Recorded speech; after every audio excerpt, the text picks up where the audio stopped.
Breaking news చూస్తున్నాం. పోలవరంలో మళ్లీ కొత్త డయాఫ్రమ్ వాల్ నిర్మాణానికి అనుమతించాలని కేబినెట్లో తీర్మానించారు. 2020లో భారీ వరదలకు 30% పైగా డయాఫ్రమ్ వాల్ డ్యామేజ్ అయింది. డయాఫ్రమ్ వాల్ డ్యామేజ్ పై అంతర్జాతీయ నిపుణులతో ప్రభుత్వం కమిటీ వేసింది. అంతర్జాతీయ నిపుణులు క్షేత్రస్థాయిలో పరిశీలించి ప్రాథమిక నివేదిక సమర్పించారు. ఈ ప్రాథమిక నివేదికపై కేబినెట్లో సుదీర్ఘంగా చర్చ జరిగింది. కొత్త డయాఫ్రమ్ వాల్ నిర్మాణానికి అంతర్జాతీయ నిపుణులు మొగ్గు చూపారు.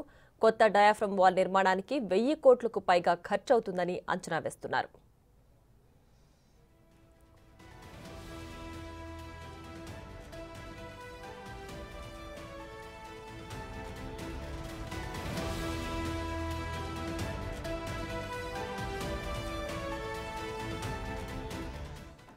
పోలవరంలో మళ్లీ కొత్త డయాఫ్రమ్ వాల్ నిర్మాణానికి అనుమతించాలని కేబినెట్లో తీర్మానించారు. 2020లో భారీ వరదలకు 30% పైగా డయాఫ్రమ్ వాల్ డ్యామేజ్ అయింది. డయాఫ్రమ్ వాల్ డ్యామేజ్ పై అంతర్జాతీయ నిపుణులతో ప్రభుత్వం కమిటీ వేసింది. అంతర్జాతీయ నిపుణులు క్షేత్రస్థాయిలో పరిశీలించి ప్రాథమిక నివేదిక సమర్పించారు. ఈ ప్రాథమిక నివేదికపై కేబినెట్లో సుదీర్ఘంగా చర్చ జరిగింది.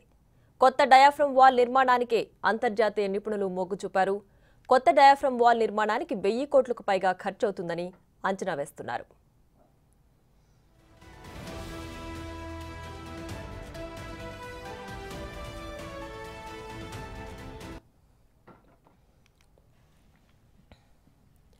పోలవరంలో మళ్లీ కొత్త డయాఫ్రమ్ వాల్ నిర్మాణానికి అనుమతించాలని కేబినెట్లో తీర్మానించారు.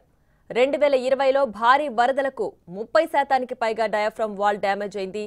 డ్యామేజ్ అయిన డయాఫ్రమ్ వాల్ నిర్మాణానికి అంతర్జాతీయ నిపుణులతో ప్రభుత్వం కమిటీ వేసింది. అంతర్జాతీయ నిపుణులు క్షేత్రస్థాయిలో పరిశీలించి ప్రాథమిక నివేదిక సమర్పించారు. ఈ ప్రాథమిక నివేదికపై కేబినెట్లో సుదీర్ఘంగా చర్చ జరిగింది. కొత్త డయాఫ్రమ్ వాల్ నిర్మాణానికి అంతర్జాతీయ నిపుణులు మొగ్గు చూపారు. ఈ నిర్మాణానికి 1000 కోట్లకు పైగా ఖర్చవుతుందని అంచనా వేస్తున్నారు.